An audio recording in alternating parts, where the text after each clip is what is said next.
Hello guys, welcome back to my channel with makeover. अगर आप channel पे new हैं तो मैं हूं आपकी होस्ट ऋतु आर्य, जहां पे हम बात करते हैं मेकअप और ब्यूटी के एवरी वेडनेसडे और सैटरडे। आज मैं लेकर आई हूं क्लास डे 9 की, जिसमें हम बात करेंगे फाउंडेशन के बारे में। बहुत ही ट्रिकी टॉपिक है ये हमारे आज के मेकअप थ्योरी के, क्योंकि बहुत सारे लोगों को कंफ्यूजन रहती है कि फाउंडेशन क्या होता है, कैसे लगाना होता है, कौन सा राइट शेड है जो हमें चूज करना चाहिए अपनी स्किन के लिए। तो बहुत सारे ऐसे कंफ्यूजन है, ऐसे सवाल होते हैं जो हमारे माइंड में घूमते रहते हैं, खास करके बिगिनर्स के।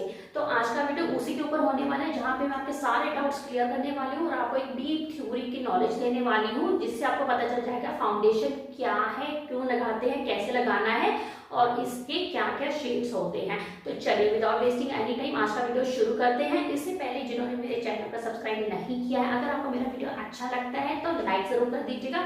अगर चैनल पे आप इसी तरह बने रहना चाहते हो और मेकअप से ब्यूटी से रिलेटेड कंटेंट देखते रहना चाहते हो तो इसे सब्सक्राइब कर लीजिए और बेल बटन को भी दबा दीजिए। इससे आपको नोटिफिकेशन मिलती रहेगी जब जब भी मैं अपना वीडियो अपलोड करूंगी। चलिए आज का वीडियो स्टार्ट करते हैं।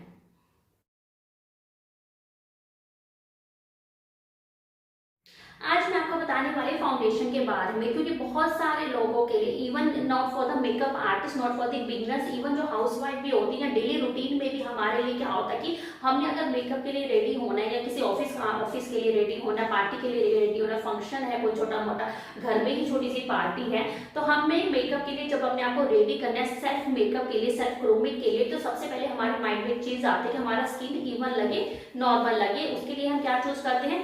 फाउंडेशन। तो फाउंडेशन हर घर में अवेलेबल आपको मिल जाए। फाउंडेशन हर किसी के मेकअप किट में अवेलेबल होता है, क्योंकि कभी ना कभी हमें किसी ना किसी पार्टी फंक्शन के लिए रेडी होना होता है। लेकिन खास करके जो बिगिनर्स हैं, जो मेकअप को कोर्स करना चाहते हो, प्रोफेशनल मेकअप आर्टिस्ट बनना चाहते हैं, उनके लिए मैं आज मैं एक डीप थ्योरी दूंगी कि फाउंडेशन होता क्या है, कैसे लगाते हैं, क्यों लगाते हैं और इसके क्या क्या से डूज और डोंट्स है। चलिए सबसे पहले मैं आपको बता देती हूँ कि फाउंडेशन होता क्या है। फाउंडेशन बेसिकली क्रीम प्रोडक्ट होता है या लिक्विड प्रोडक्ट होता है। It's basically a product to build a even base for your makeup and give you a clear even skin tone. Foundation basically हमारे स्किन को एक इवन स्किन टोन देता है, क्लियर फिनिश देता है, जिससे हमें लगता है कि हमारा यही स्किन टोन है एक्चुअली पे। क्योंकि हमें इससे पहले मैंने लास्ट वीडियो में बताया था कंसीलर और करेक्टर के बारे में। हमारी स्किन पे कोई भी अंडर एरिया, डार्क सर्कल हो, पिगमेंटेशन हो, कोई भी ब्लेमिशेस हो, स्कार्स हो, रेडनेस हो, किसी भी तरह का कंसर्न एरिया हो, उसको हम पहले कंसीलर और करेक्टर से उसको हाइड कर लेते हैं, न्यूट्रलाइज कर लेते हैं, करेक्ट कर लेते हैं। उसके बाद हमारे स्किन कलरफुल से लगती है, हमें कहीं से थोड़ा सा मीडियम है, कहीं से डार्क है, कहीं से फेयर है। तो हमें कंसीलर करेक्ट करने के बाद अपनी स्किन को एक तरह के उस लेवल पर ले आते हैं कि जहां पे हम उसको फिनिशिंग टच दे सके, इवन स्किन का, इवन टोन का। तो उसके लिए फाउंडेशन आता है। फाउंडेशन एक क्लियर इवन स्किन टोन देने में हेल्प करता है। ये हमारे स्किन के ऊपर एक ऐसा बेस बनाता है जिससे हमारे स्किन का एक्चुअल स्किन टोन लोगों के सामने दिखे, एक्चुअल स्किन टोन उभर के आए, ऐसा लगे कि हम ऐसे ही इवन स्किन टोन के हैं, या हम फेयर है या मीडियम है या डार्क है, लेकिन क्लियर स्किन है, हमारी इवन स्किन है, जिसपे कोई पिगमेंटेशन नहीं, डार्क सर्कल नहीं, कोई ब्लेमिशेस नहीं, कोई कंसर्न एरिया नहीं है। So foundation is the main structure. Foundation इसे क्यों कहते हैं? क्योंकि एक तरह का ये हमारी स्किन के ऊपर की फाउंडेशन को बना रहा है। So it is to apply to build and create even skin tone. तो ये हमारे स्किन को इवन टोन दे देता है। उसके बाद ये हमारा फाइनल स्टेप है बेस को बनाने का। इससे पहले हमारा बेस बनाने के 3 स्टेप है हमारे: करेक्टर यूज करना, कंसीलर यूज करना और फाउंडेशन। इन तीनों चीजों की हेल्प से ये 3 स्टेप्स है हमारे, जिससे हमारा एक बेस बनता है। अब मैं आपको बता देती हूँ कि हमें फाउंडेशन का राइट शेड कैसे चूज करना है। ये बहुत बड़ी कंफ्यूजन होती है सबके माइंड में कि राइट शेड हमें अपनी स्किन के हिसाब से कैसे यूज करना है। जैसे कि मैंने आपको कलर थ्योरी में बताया हुआ था कि आपको सबसे पहले आपकी स्किन टोन और अंडरटोन पता होनी चाहिए। Once you get to know कि what is your skin type, skin tone and undertone, उसके बाद आपको देखना है, आपने पता कर लिया कि आपकी स्किन टोन या अंडरटोन क्या है। सपोज ये फेयर है या मीडियम है या डार्क है। अगर आपकी स्किन टोन फेयर हो रही है तो आपको पिंक टोन, जिस फाउंडेशन में पिंक टच आ रहा है, पिंक टोन आ रहा है, आपको वो यूज करना है। अगर आपकी स्किन मीडियम है तो आपको पीच, पिंक या येलो का मिक्स, जिसमें ना ज्यादा येलो हो, ना ज्यादा पीच हो, ना ज्यादा पिंक हो, ठीक ठीक कॉम्बिनेशन आप मिक्स एंड मैच कर भी सकते हो एक दो फाउंडेशन को लेकर। आपको पीच या येलो, पिंक ऑप्शनल है क्योंकि पिंक ज्यादातर फेयर स्किन वालों के होता है, तो आप पीच और येलो के टोन में आपको मीडियम स्किन वालों को फाउंडेशन चूज करनी है। अगर किसी की स्किन डार्क है तो आपको येलो बेस, जिस फाउंडेशन में येलो टोन होगा, थोड़ा सा आपको लगा लगा के देखना, जिस फाउंडेशन में थोड़ा सा येलो टिंट आएगा, येलो टोन होगी जिस फाउंडेशन, वो आपको डीप स्किन वालों के लिए, मीडियम से जो एक लेवल के ऊपर की स्किन वाले लोग होते हैं उनके लिए आपको येलो बेस ही चूज करना है, येलो टोन होनी चाहिए। फेयर में भी जैसे अलग अलग कैटेगरी है, फेयर है, लाइट फेयर है, डार्क फेयर है, मीडियम फेयर है, तो उनकी आपको पिंक टोन उसी हिसाब से चूज करनी है। उसी तरह मीडियम वालों की भी, लाइट मीडियम है, डार्क मीडियम स्किन के टाइप के लोग हैं, उनके हिसाब से आपको चूज करना है। अगर लाइट मीडियम में है तो पिंक कर लो, अगर नॉर्मल मीडियम है तो पीच टोन कर लो, अगर डार्क मीडियम लोग हैं तो येलो टोन होनी चाहिए आपकी। और अगर डार्क स्किन के लोग हैं आपके, जिसमें आपके नॉर्मल डार्क, मीडियम डार्क या डार्क है, डीप डार्क है, तो आपको येलो बेस ही चूज करना है, लेकिन येलो थोड़ा सा डार्क येलो, लाइट येलो या मीडियम येलो हो सकता है। तो आपको यही वेरिएशन के हिसाब से सारे प्रोडक्ट यूज करने हैं।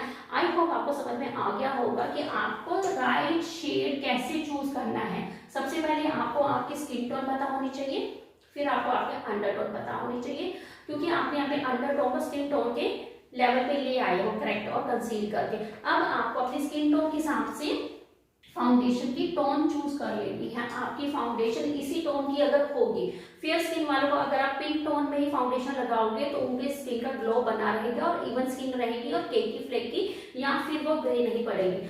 अगर मीडियम स्किन वालों को आप पीच येलो कॉम्बिनेशन में या इनसे मिलती जुलती फाउंडेशन की टोन लगाओगे तो उनकी स्किन का जो मेकअप है एकदम से इतना क्लियर होके आएगा कि वो ग्रे नहीं पड़ेगा, क्योंकि वो एकदम से स्किन को बैलेंस कर रहा है, न्यूट्रलाइज कर रहा है आपकी स्किन टोन को। और उसी तरह डार्क स्किन वालों के लिए येलो, अगर आप डार्क स्किन वालों को पिंक टोन लगा दोगे या फेयर स्किन वालों को डार्क टोन लगा दोगे तो ऑपोजिट हो जाएगा। फेयर लोगों की स्किन आपको डार्क दिखने लग जाएगी, मीडियम लगने लग जाएगी, वो बोलेंगे क्या हो गया मेरे फेस पे।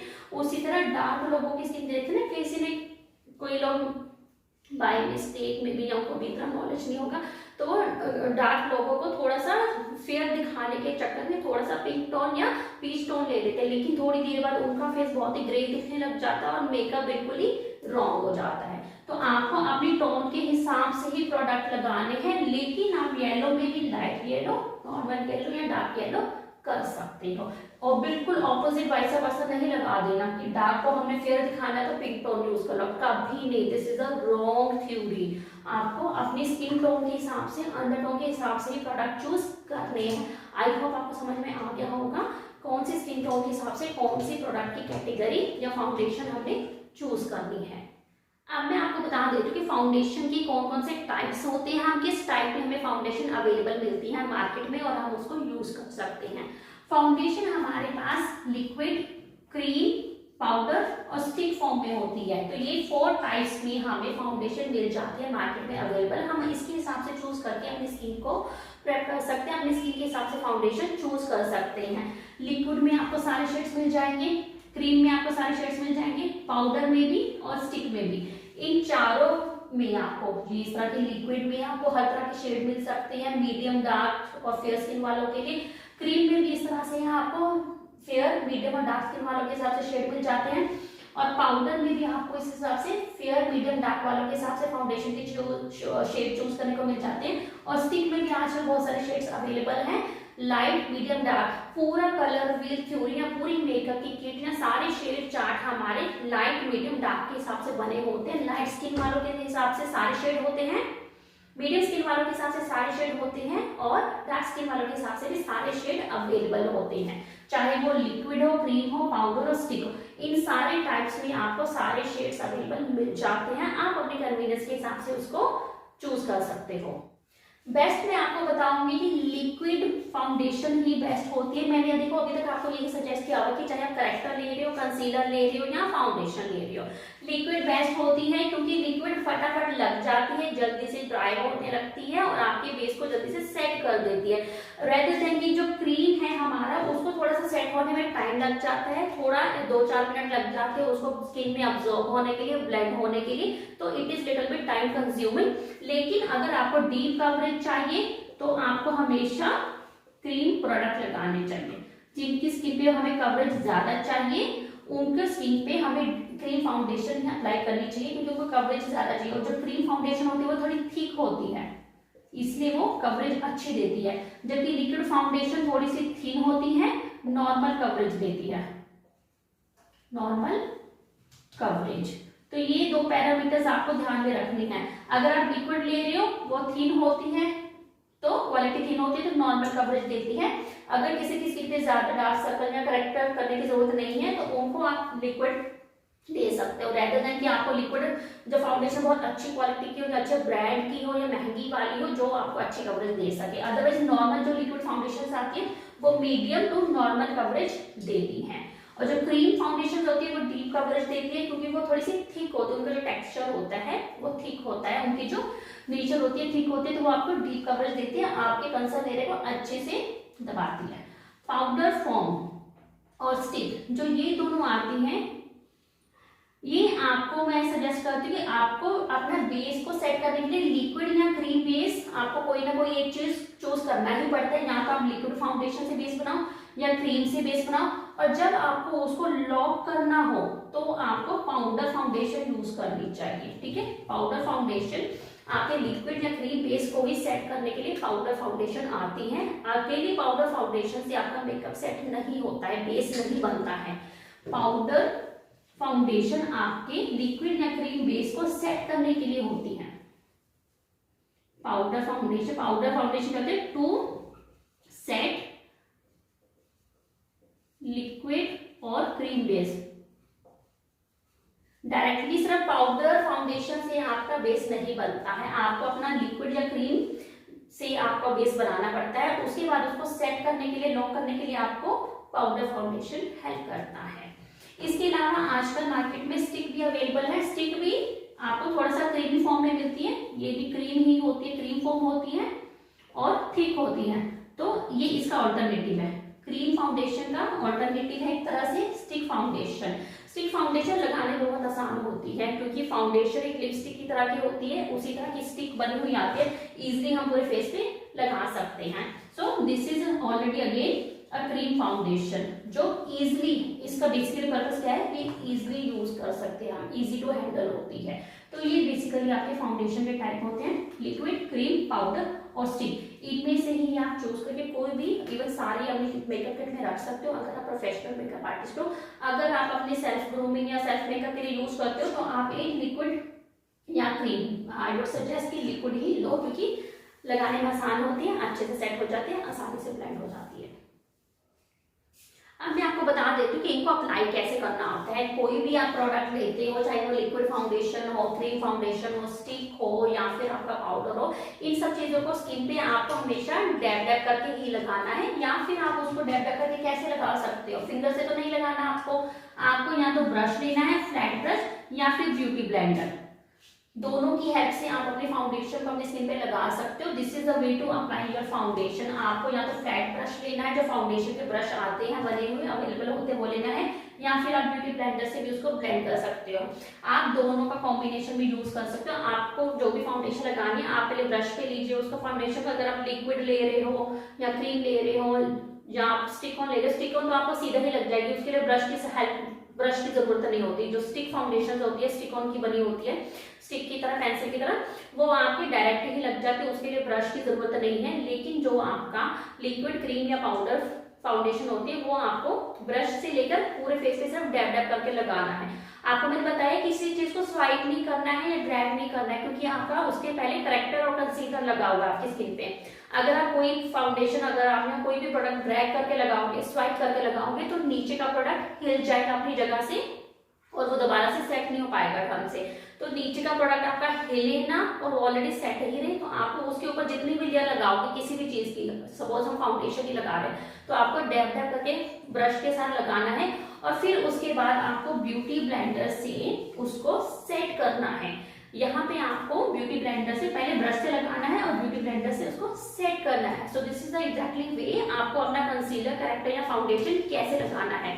ब्रश की हेल्प से आपको लगाना है और उसके बाद ब्यूटी ब्लेंडर से उसको सेट करना है। तो ये हो गया आपका आज का फाउंडेशन के बारे में डीप थ्योरी, ताकि आपको पता चल सके फाउंडेशन क्या होता है, कौन कौन से उसमें शेड्स होते हैं, स्किन टोन के हिसाब से हमने शेड कैसे चूज करना है, उसको कैसे अप्लाई किया जाता है और मार्केट में कौन कौन से टाइप फाउंडेशन की अवेलेबल है। आई होप आपको सारी चीजें अच्छे से समझ में आ गई होंगी। अगर कोई कंफ्यूजन है तो आप मेरे को कमेंट बॉक्स में टाइप कर दीजिएगा।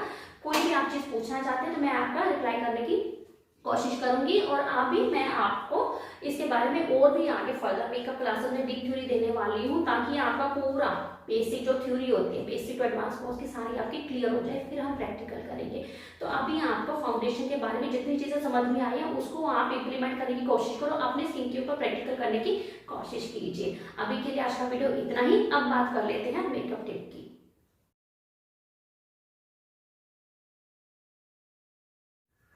चलिए अब बात कर लेते हैं आज के मेकअप टिप की।